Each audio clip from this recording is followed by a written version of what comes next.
Wake up the whole world. Now is the high time to awake out of sleep. Today I'm going to show you the seed of the new world order and also the mark of the beast that they already have. All they have to do is enforcing their law.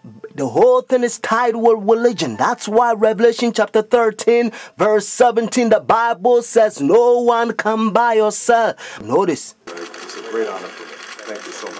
Friends, I'm going to give you a little history and then I will tell you the power behind the scene, the New World Order. Constantine was the one who united the church and stayed together. Notice, during Dark Ages, pagan Rome, when he marched them to Tiber River, they said they was baptized. So when they came to the church, they was idol statue worshippers. So when they brought their statues in Roman Catholic Church, they start naming them Christian name, Jupiter and all this thing. They call them Peter and Rosary and all this paganism that they brought to Roman Catholic Church.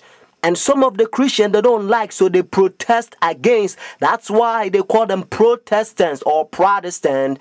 So they set up their Jesuit order during 1500. The reason they set their Jesuit order is to destroy the Christians that they protest against their paganism. They also infiltrate the state to control the whole world. The Jesuits, they created Masons, and now they got Skull and Bones, Illuminatis, all them secret societies, friends. And what else? Obama and all them powers, they all belongs to secret societies. I love everybody. I don't have a choice if I want to go to heaven, but I got to tell you the truth because the whole thing is tied with Bible. The church and state is going to unite in the last days and they will bring the mark of the beast that the Bible says. So notice, You came from circumference Amsterdam. I did, your old country. Yes. And it was successful. Successful, we have some decisions. It's not so easy in this place. The Iraq War has been another foreign policy challenge, beginning with John Paul's papacy. Other foreign policy priorities for Benedict include pushing for peace in the Holy Land and decrying rising secularism in Europe. Also been quietly working to establish relations, something that was not possible during the last papacy, largely because of John Paul's role in the fall of communism in Poland. The Chinese obviously didn't want John Paul II running around China doing the same thing. Pope Benedict is not that kind of a threat to China. Most of the time, in places around the world, Vatican diplomats work outside the spotlight, where experts say they often have an advantage. Some question how much government leaders of today truly listen to what the Pope has to say. And that, observers say, is a moral authority that can't be measured by economic strength or military divisions. A moral authority Benedict hopes to draw upon when meeting with U.S. officials and speaking before the United Nations. I'm Kim Lawton in Washington. Now we can see a new world coming into view. A world in which there is a very real prospect of a new world order. Pope Benedict XVI is calling for a new world financial order. A document entitled Charity and Truth was released just hours before the G8 summit. Friends, the Jesuit order, they also infiltrate every religion, especially Sunday churches. That's why Revelation chapter 17 called this power whore. Notice, the mother of harlot. Jesus Christ is the one who died for the whole world and he's drawn everybody to himself. But this power, they don't want you to go to Jesus Christ. They want you to go to them and confess your sin to them. So notice what Revelation chapter 18 says. And they also infiltrate the kings, presidents. So notice, and he cried mightily with a strong voice, saying, Babylon the great is fallen and is fallen, and is become the habitation of devils, and the whore of every foul spirit, and the cage of every unclean and hateful bird. For all nations have drunk of the wine of her fornications. And notice, and the kings of the earth have committed fornication with her. Friends, now I'm going to tell you their mark. Notice this power, the mark of the beast. Because notice, if the Bible says the mark of the beast, means this power has a mark. The beast is a language that God is using for this power. And they themselves, they says in their own book, the book of Catechism, the old version, notice, they says Sunday worship is their mark of authority.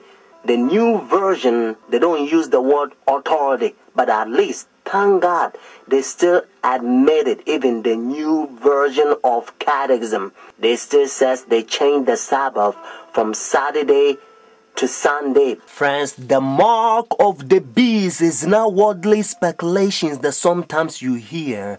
Some people says, well, it's computer chip. Unfortunately, you don't find in the Bible. And some people says, it's 666. But according to Revelation 13 verse 18, actually 666 help you to find the beast. What I mean is to identify the beast. But the Bible says the mark. The reason why I repeat and I kind of stretch it because I don't want you to miss it. It's a deception. Notice the mark of the beast. It's clear. It means the power, the beast has a mark to change the Sabbath from Saturday to Sunday. But unfortunately, Sunday churches, they adopt sun worship day for so many years. They don't want to get rid of it. But actually, it's a pagan sun worship day, Sunday worship. Look, even the spellings, you'll find out. Matter of fact, if you look at your calendar, Sunday is always begin as the first day of the week.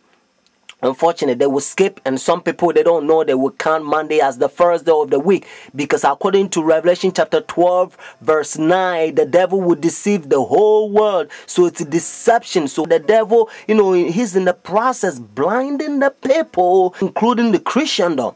Friends, if you go to church Sunday, notice the first day church, now you don't have the mark of the beast according to Revelation 14 and 13 unless the law is enforced.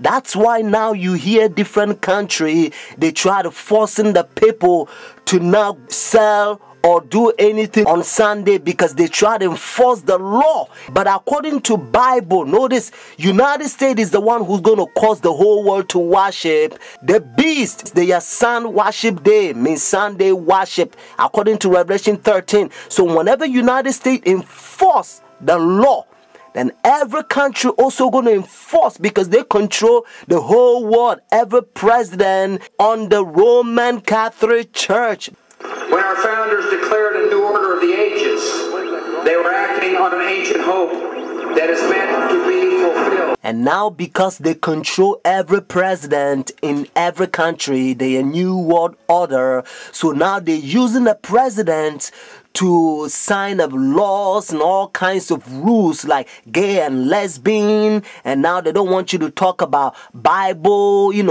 If you go to work, they don't want you to talk about Christ because, they say it's offended. They try to put the whole world in darkness. They don't want people to know the truth, just like what they did in dark ages. They remove Bible from people and they put people in darkness so that they can control them. That's what they're doing again. Notice what Bible says in Romans chapter 13 verse 11 to 12. And do this knowing the time that now is a high time to awake out of sleep.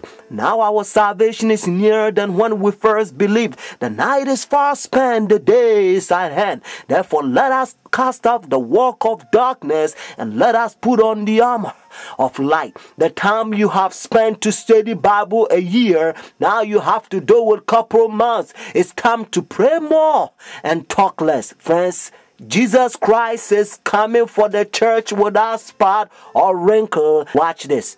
When Nazi Germany attacked Britain in 1940, Winston Churchill called on his people to defend Christian civilization. Today, there is a new kind of battle in Britain, and Christianity is again at stake. Dale Hurd reports from London. The coronation of Queen Elizabeth. Like British monarchs before her, she promised to maintain the laws of God and the true profession of the gospel. But Britain today is at war with the gospel and with itself. Christians who try to be Christians in the workplace risk being demoted or fired, and the government continues to push an aggressive gay rights agenda while threatening to criminalize Christian speech and practice. Christian politician and activist George Hargraves. Yesterday, I got a letter from the Advertising Standards Authority of a complaint saying that my billboard that says Britain is a Christian country is offensive to atheists and other religions, and it incites hatred against them. What nonsense. Britain is constituted as a Christian country. Daily prayers are said in Parliament, whether atheists like it or not. The Queen is the head of the Church of England and therefore has to acknowledge God for her sovereignty over the nation. These things are written into not just our culture and our heritage, but into our Constitution. Great Britain is officially a Christian nation, and in fact at one time was the missionary base for the entire world, even sending missionaries to the new American colonies. But Britain today in practice is increasingly anti-Christian, and the cases of anti-Christian bigotry and discrimination are beginning to pile up. In response, Christian legal centers have mobilized.